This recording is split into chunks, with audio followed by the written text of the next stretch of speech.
Talking of Declan Rice, Arsenal winners away at Burnley by 2 goals to nil. Declan Rice was on the score sheet, got a really good goal in this game, but it wasn't just about the goal. It was about the ball into the box, which led to the first goal from the corner, the set piece taking, the fact that he was breaking up play at one end and then making opportunities at the other. His all-round play in this game was absolutely sensational. He was really robust. He was excellent in possession. His passing range is terrific. He's having a great time of it. And Arsenal are having a great time of it as well. They look like the team to be in the Premier League. And they look so secure. And even when they did concede finally a chance right at the very end of the game, Alex, there was a brilliant save from David Raya, which kept the score sheet clean once again. And I don't think they've conceded a goal since the end of August, beginning of September. It's ridiculous. And they give very few chances away. Certainly, very few shots away. Only 3 in total for Burnley.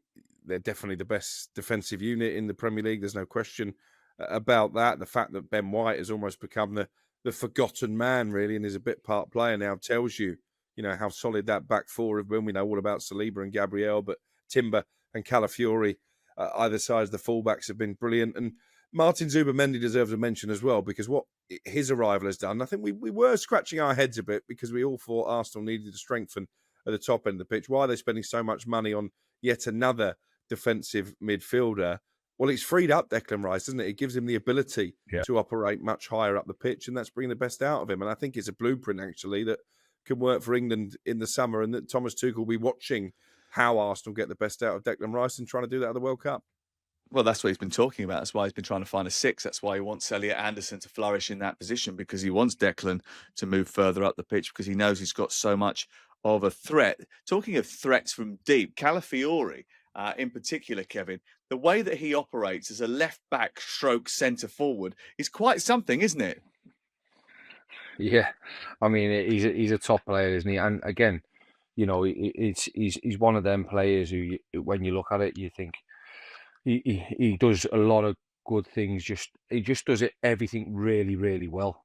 And when he's asked to do certain things, he comes out trumps. And I just think this Arsenal is just the Arsenal team, sorry, is a well-oiled machine now. I think Mikel Arteta has just got them in places, and everybody knows the role and responsibility in every job and every moment. And you see that with the set pieces. That's why they're so good. Because if teams are going to sit back and playing in that low block, and they're going to give you corners and throw-ins and everything else, they have another way to make the team think again. And I just think it's gonna take a lot for someone to stop them this season. And him along with Deck and even Gyökeres, I thought when he went off at the weekend, Arsenal looked a different team without him. I know a lot of people were talking about his goals, but it's what he brings to the Arsenal team. So I think it's just, it's going to be really interesting to see if anybody can stop them this season, because they are a fantastic outfit at the minute. Well, he got a goal, didn't he, at the weekend from what was a fabulous knockback from Gabriel. So the ball was great from Rice, but the knockback from Gabriel was terrific. And then Gyökeres was there to follow it up. I love Ricardo Calafiori. I mean, mainly because he's in my fantasy team and he keeps getting me loads of points. But I love the idea of a left back going, do you know what? I'll do my left back stuff, but I'll also go and play as an extra striker. And Timber does it as well, doesn't he? He sort of comes in from the right-hand side and into sort of an advanced midfield position to try and add to the numbers. And it means that they can play higher up in the opposition's half. Yes, it means they push up to the halfway line, and sometimes they can get caught in behind, but it doesn't happen very often now, does it? They seem to have just worked out the system, flooding that area of the pitch so that when the ball does break down, they're all there to mop it up anyway, and they just counter press and continue the relentless onslaught. Liverpool might well be their closest challengers, maybe. They might turn it around. After 6 defeats in 7, they got a 2-0 victory at home to Aston Villa. Was that a performance? And was that an indication that this team have turned a corner, Crook? It was a good win. Aston Villa in excellent form. I think a lot of Liverpool fans would have gone there with trepidation, thinking it could be another difficult afternoon. Obviously, they'll be delighted that Mo Salah was on the score sheet again. They'll be even more delighted, I think, with a clean sheet, because that's been their big problem over the course of the season. But again, I don't think it's a coincidence that he took my advice again, Arne Slot. He went back to basics, put Andy Robertson back in at left back, and they just look a lot more secure with him on the left-hand side of their defence. It brings the best out of Van Dijk and Konate, and that isn't a slight necessarily on Milos Kerkez, but I think this is someone who's still finding his feet at a club of the size and stature of Liverpool. And when you're going through difficult times, Kev, you need to rely upon those experienced heads that you have in your ranks. Kev, we better tell you this. There's been a development over the last couple of weeks, right? Okay, before he starts going on, he has started to coin this phrase, which is, lads, it's Crookie's world and you lot are all just living in it. And that apparently includes Arne Slot, by the sounds of it, Kev. Well, I mean, he's got it right in this instance. I'm firmly in his world now, definitely, because I think he's got that one right. I think Robertson's been a great servant to the club, and he's going to be a big help, and he's going to be one who Kerkez, I think, can take over. It's a different ball game playing for Liverpool. No disrespect to Bournemouth and anything else, but it's a different ball game playing for Liverpool and seeing it and the pressure and everything else what comes with it. So it's going to take him time, and it's great that you've got someone of Robertson's sort of, caliber to be able to look at day in, day out, see how he's done it. Remember him coming from Hull all them years ago. People raised eyebrows when he come, but look what he's done and how much of a great ambassador and player he's been for Liverpool Football Club. So I've got no doubt Kerkez will be a success, as I have with Vert and Isak. But it's just going to take time. It's going to take time for a lot of this Liverpool team to flourish. But I think a big thing for them and why they've gone, with them many defeats is because they lost the number one, Alisson, who, let's not forget, even last year, was making world class big saves, massive saves in big games and at moments. And I think that's the first clean sheet that the keepers get. I can't pronounce his name. Crookie, you're gonna have to do it for me, but that's the first clean sheet he's had since he's gone in, I think. So he just calls him Georgie. It's interesting. Don't you? It's Georgie. There you go. I'll go with Georgie as well then.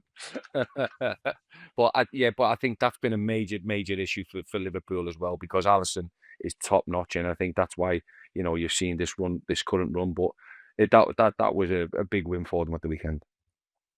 Actually, Mamardashvili did make a really good save in the game, and he was beaten by that Morgan Rogers effort, which hit the post. And actually, if that had gone in, might have been a slightly different game. It might have been an even more different game if Emi Martinez hadn't gift wrapped a present for Mo Salah for his 250th goal. Look, Salah, fantastic striker, goes up there with the very best. Roger Hunt and Ian Rush, 250 goals, well done, clap, clap. I actually thought that was a harder finish than you give it credit for initially, because it's on his right foot. He snaps it very quickly and puts it round the defender. I thought that was really impressive. And, his record speaks for itself. He's absolutely world class. And even if he's been a little bit quiet this season. Yeah, he really did. He did. That could have gone awry, but it's Mo Salah, and he's obviously a different level. But what about Unai Emery?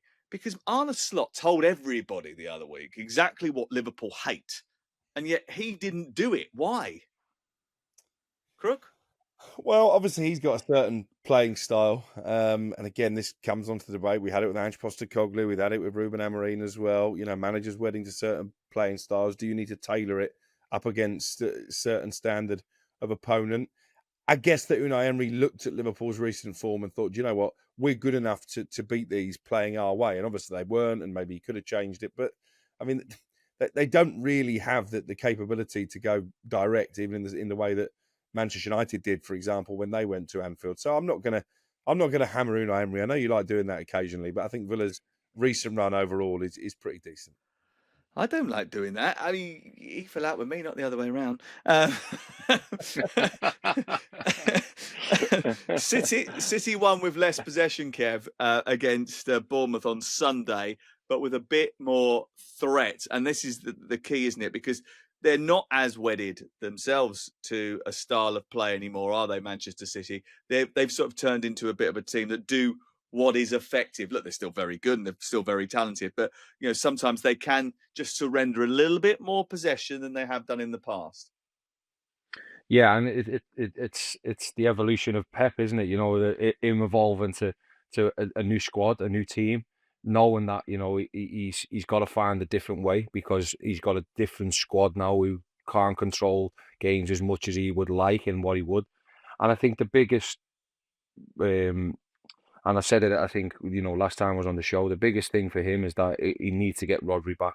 And I think once you see Rodri back in that squad and in that team, he's in the squad, but back in the team and playing and flowing again, I think you'll see them possession stats start to creep up, everything else starting to run through because he's the major cog in a well-oiled machine when that's going at some pace. And I think watch this space. They found a way without Rodri, which they haven't been able to for a few years. They found a way. So it's going to be really, really interesting to see if that starts to change as he comes back and starts performing week in, week out for Man City. But it's a great win today. Great win. Hold on there. Just checking the Premier League table. Oh, what's that? Who are the closest challengers to Arsenal? Oh, Manchester City. Who would have seen that coming? Okay. They're 6 points behind, but anything can happen. They've got a massive game next Sunday. Crook and I are going to. We're going to City Liverpool on Sunday afternoon. That's going to be absolutely banging. And those two teams, second and third. Actually, I think Manchester City need to win that if they are going to be the closest challengers to Arsenal next Sunday. That's Game Day Live coming from the Etihad Stadium.